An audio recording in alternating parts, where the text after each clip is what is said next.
Assalamualaikum warahmatullahi wabarakatuh. Kita hadir di muka bumi ini karena jasa orang tua kita. Siapapun terlahir dari kedua orang tuanya, dari ayahnya, dari ibunya. Karenanya Islam memposisikan orang tua di posisi yang sangat amat tinggi. Di kalangan makhluk, di kalangan hamba manusia, maka orang tua di posisi yang paling tinggi. Karena itulah maka posisi orang tua hanya satu tingkat di bawah Allah dan Rasulnya. Orang tua kita ada ayah, ada ibu kita. Dan Allah dan Rasulnya memposisikan ibu di atas ayah.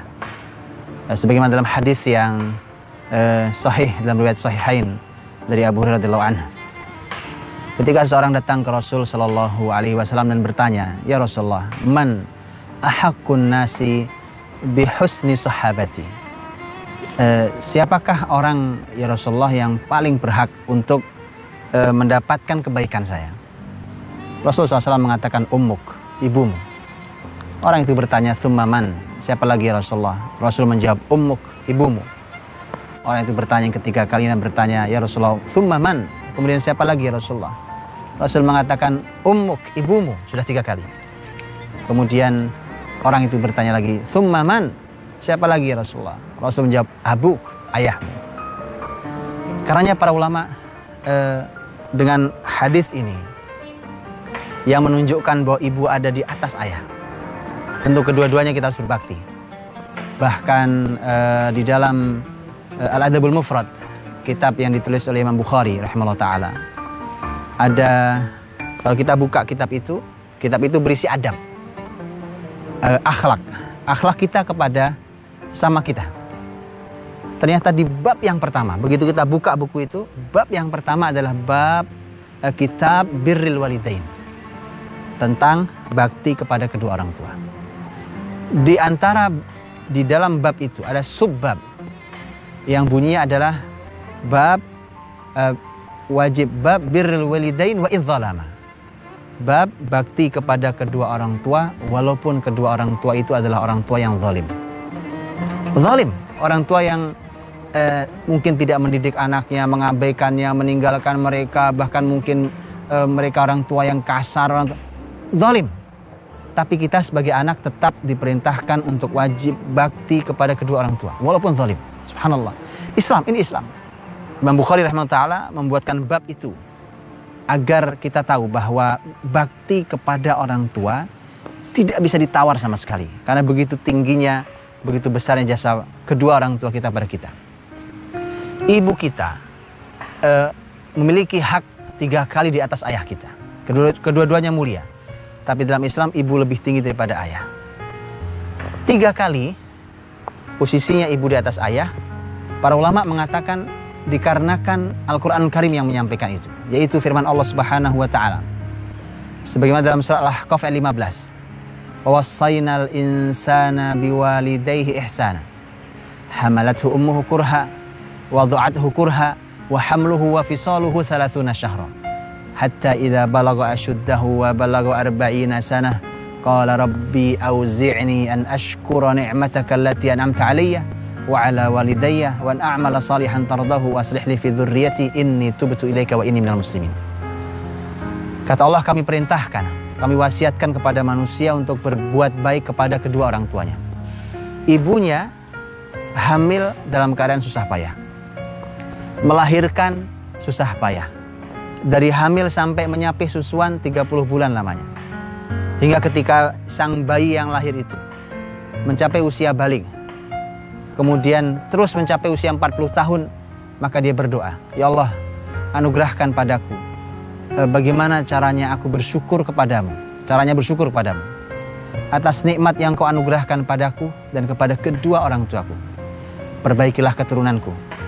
Aku kembali kepadamu, taubat kepadamu, dan aku termasuk muslimin." Ayat ini bicara tentang bakti pada kedua orang tua. Perintah untuk bakti kepada kedua orang tua, ayah dan ibu kita. Tapi yang menarik adalah begitu Allah memerintahkan untuk bakti pada kedua orang tua, ternyata yang disebut dengan jelas hanya jasa ibu. Padahal adik kita punya ayah, jasanya besar, sangat amat besar, tidak bisa dibayar oleh seorang anak sebakti apapun anak itu. Tapi ternyata di dalam ayat ini Allah hanya menyebutkan jasa ibu. Tidak ada jasa ayah disebutkan, walaupun jasa ayah sangat besar. Disebutkan 3 jasa ibu. Hamil susah payah, melahirkan dengan penuh perjuangan susah payah, semua kita tahu. Dan setelah itu menyusui sempurna 2 tahun lamanya, sebagaimana perintah Allah dalam surah Al-Baqarah. Wal walidatu yurdi'na auladahunna haulaini kamilaini liman arada ayyutimmar radha'ah. Menyusui 2 tahun lamanya. Luar biasa. Hamil berapa lamanya? Menyusui berapa lamanya? Satu hal yang sangat panjang. Dan karena 3 hal itulah, hamil, melahirkan, menyusui, maka seorang ibu memiliki keistimewaan 3 juga di atas ayah. Karena itulah maka sekaligus ini menjadi PR buat para wanita. Karena wanita ternyata kelak, mungkin hari ini yang belum menikah atau menikah belum punya keturunan, atau baru diberikan keturunan dan masih kecil-kecil, Anda belum tahu.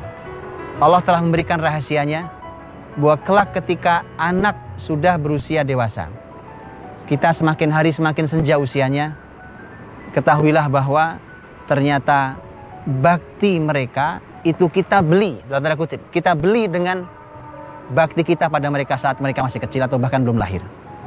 Untuk ibu 3 hal, hamil, melahirkan, dan menyusui. Maka kalau ada wanita yang merasa keberatan dengan hamil, merasa tidak mau berjuang dalam melahirkan, apalagi menyusui yang harus 2 tahun lamanya, tidak sabar, maka seakan Anda tidak mau memberikan harga untuk kelak anak Anda berbakti pada Anda. Harus diperhatikan betul. Karenanya berikan 3 hak mereka, dengan harapan mudah-mudahan Allah memberikan kepada kita keturunan yang kelak berbakti kepada kita, karena kita telah memberikan hak mereka.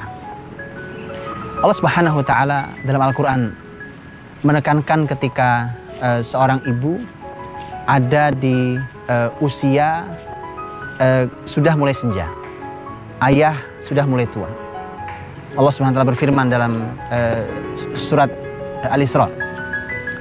Dalam surat Al-Isra Allah Subhanahu wa Ta'ala berfirman, wa qadha rabbuka alla ta'budu illa iyyah wa bil walidaini ihsana imma yablughanna 'indakal kibara ahaduhuma aw kilahuma fala taqul lahumā uff wa la tanharhumā wa qul lahumā qawlan karīmā wakhfid lahumā janāha adh-dhull minar rahmah wa qur rabbirhamhumā kamā rabbayāni shaghīrā. Luar biasa, ayat ini penuh dengan sentuhan. Mari kita dalami dengan sentuhan. Dan Allah telah memutuskan, Rabb kalian telah memutuskan, kalian tidak boleh beribadah kecuali hanya kepadanya. Dan berbuat baiklah kepada kedua orang tuamu. Kalau salah satu di antara mereka telah mencapai usia tua, atau kedua-duanya telah tua, maka jangan berkata uff. Dalam bahasa Arab itu seorang anak sekedar mengatakan kata tidak, mengeluarkan kalimat, bahkan itu pun dilarang dalam Quran. Setelah itu wala tanharhuma, jangan kau hardik keduanya. Kalau tadi kalimat mungkin dia tidak suka atau dia menolak, hanya dengan satu kecap kata, dilarang. Apalagi menghardik, lebih besar dosanya. Menghardik, mengeluarkan kalimat kotor, mengeluarkan kalimat buruk, itu bukan seorang anak yang baik. Wala tanharhuma. Terus apa yang harus diucapkan oleh seorang anak? Allah mengatakan wa qul lahumā qawlan karīmā. Ucapkan pada beliau berdua qawlan karīmā, ucapan yang mulia. Apa ucapan mulia itu? Lihat, digabungkan antara perbuatan anak dengan ucapan yang mulia. Wakhfid lahumā janāha adh-dhulli minar rahmah. Rendahkan sayapmu. Allah ibaratkan seperti burung. Mungkin seorang anak terbang tinggi mengepakkan sayapnya. Orang sukses, luar biasa, lebih cerdas, lebih sukses dari orang tuanya.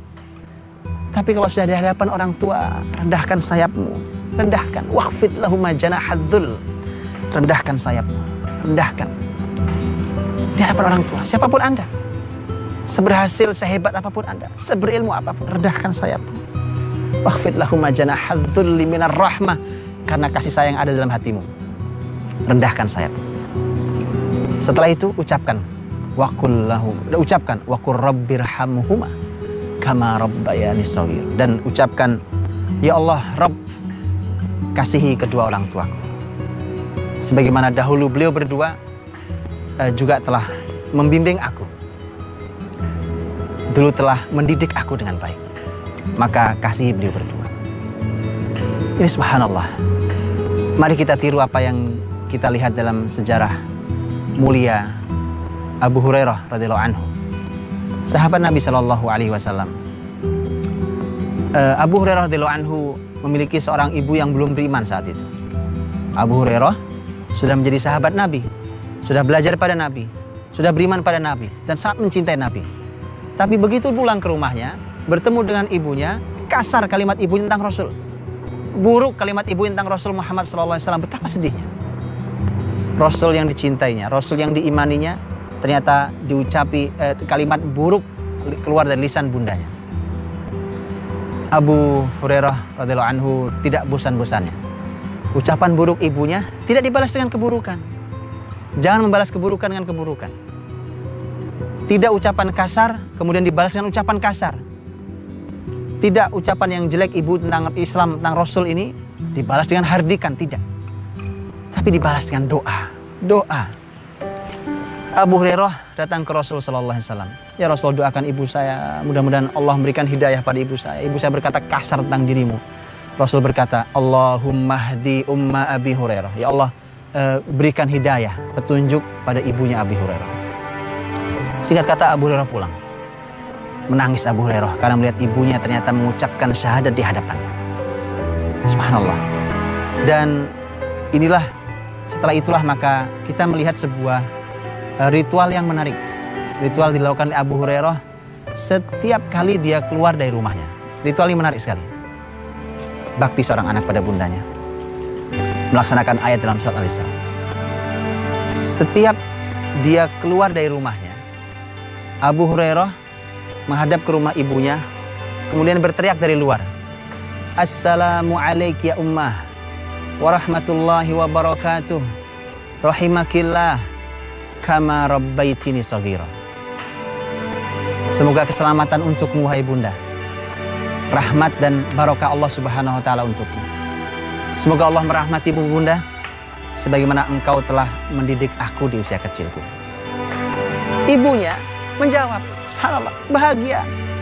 Seorang ibu tidak mengharap anaknya membawa makanan, membawa mobil yang mewah, membawa orang tua yang diharapkan adalah anak datang membawa bakti. Sang bunda bahagia sekali. Abu Hurairah anak yang berbakti, maka dijawab oleh ibunya. Ibunya menjawab, Waalaikumsalam ya bunai warahmatullah wabarakatuh, rahimakallah kama barartani kabira. Semoga keselamatan untukmu wahai anakku, rahmat dan barakah Allah untukmu. Semoga Allah merahmatimu nak, sebagaimana engkau telah berbakti padaku di usiaku yang sudah tua ini. Subhanallah. Indah sekali ritual pagi itu sebelum Abu Hurairah meninggalkan rumahnya. Dan itulah keluarga muslim. Ini tidak ada kecuali dalam Islam. Aturan sedetil tidak ada kecuali dalam Islam. Inilah agama yang mengatur sangat detil tentang hak manusia yang paling mulia dalam hidup kita, itu orang tua kita. Sangat luar biasa.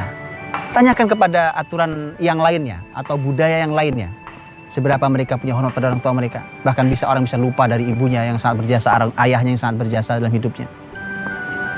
Maka ini adalah merupakan sebuah bakti pada bunda. Jangankan sampai harus berkata menghardik, berkata yang buruk, berkata yang kasar, jauh sekali. Itu tidak ada dalam kamus kehidupan orang beriman. Yang ada adalah dia berbakti pada orang tua dengan bakti yang terbaik.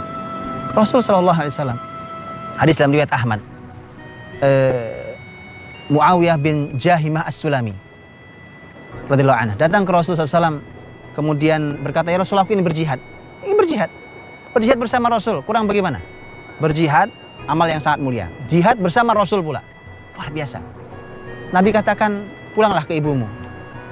Tapi dia terus berkata, ya Rasul, aku ingin jihad denganmu, berkali-kali sampai Nabi harus mengatakan, ilzam rijlaha fa inna fiha jannah. Kata Nabi, tetaplah berada di samping kaki ibumu, di sanalah ada surgamu. Apa yang kau harapkan? Mendapat surga Allah SWT dengan berjihad. Tetap di situ, di samping kaki bundamu, di sana ada surgamu. Luar biasa kalimat ini. Sebuah teguran yang istimewa, yang mahal buat kita untuk berbakti pada kedua orang tua kita. Bahkan Muhammad bin Munkadir, ini seorang ulama besar tabi'in, seorang setelah sahabat Nabi SAW. Muhammad bin Munkadir punya seorang saudara yang bernama Umar bin Munkadir. Umar bin Munkadir malam hari dia bangun, dia sholat malam. Sholat Qiyamul Lail, kita semua tahu bagaimana keistimewaannya orang Qiyamul Lail. Muhammad bin Munkadir bangun memijiti kaki ibunya. Dan Muhammad bin Munkadir yang juga seorang ulama besar ini, dia berkata, kalau Umar, saudaraku itu yang sedang sholat malam, minta ditukar amalnya, artinya aku yang sholat malam dan dia yang mijit kaki ibu, aku tidak mau. Aku tidak mau. Karena ternyata supaya kita tahu, besar pahala bakti pada orang tua dibandingkan sholat malam. Bangun malam untuk ibu kita, untuk ayah kita. Bangun malam, bahkan memijit kaki, mungkin pekerjaan sederhana, memijit kaki orang tua kita. Muhammad bin Munkadir rahimahullah ta'ala mengatakan, aku tidak mau ditukar amal ini dengan Qiyamul Lail saudaraku. Subhanallah. Sebesar inilah orang tua kita. Maka mari kita segera kembali ke orang tua kita, berikan layanan terbaiknya. Mari kita berikan ucapan terbaik kita, berikan bakti yang terbaik kita, terutama di usia beliau ketika sudah tua. Sebenarnya bakti tidak hanya terbatas di usia tua. Sejak usia kapanpun selama kita menjadi anak dan kita mampu berbakti membuat beliau senang bahagia, kita buat beliau senang dan bahagia. Tetapi mengapa Quran bicara tentang usia tua? Karena biasanya ketika sudah usia tua, maka seseorang jauh lebih berharap. Kepada siapa lagi dia berharap? Tulang sudah rapuh. Mungkin sebagian kita kesehatan sudah mulai menurun. Dan seterusnya. Kepada siapa berharap? Kepada anaknya. Kepada anaknya lah dia berharap agar anaknya berbakti terutama di usia yang sudah senja. Maka dengan itu mudah-mudahan kita mendapatkan surga Allah Subhanahu wa taala, karena surga ada di kaki kedua orang tua kita itu. Di kaki ibu kita, di kaki ayah kita, yang dengan itu mudah-mudahan sebenarnya kalimat Nabi SAW, kalau kedua orang tua kita masih hidup, ayah ibu kita masih hidup, maka masih terbuka dua pintu surga kita. Tapi kalau sudah meninggal salah satunya, sudah tertutup salah satunya dan yang terbuka tinggal satu. Kalau sudah tidak ada dua-duanya, maka kita sudah tertutup dari sisi pintu itu, maka harus mencari pintu yang lain dari amal lain bisa mengantarkan kita pada surga Allah. Dan persis seperti yang disampaikan oleh Rasulullah Shallallahu Alaihi Wasallam dalam doa beliau yang diaminkan oleh Jibril, di mana Rasul Shallallahu Alaihi Wasallam pernah berkata, celakalah orang, rugilah orang yang ketika kedua orang tuanya masih hidup tapi dia tidak mendapatkan ampunan Allah Subhanahu Wa Taala. Dan Jibril berkata, amin. Dan wallahu a'lam bishawab. Assalamualaikum warahmatullahi wabarakatuh.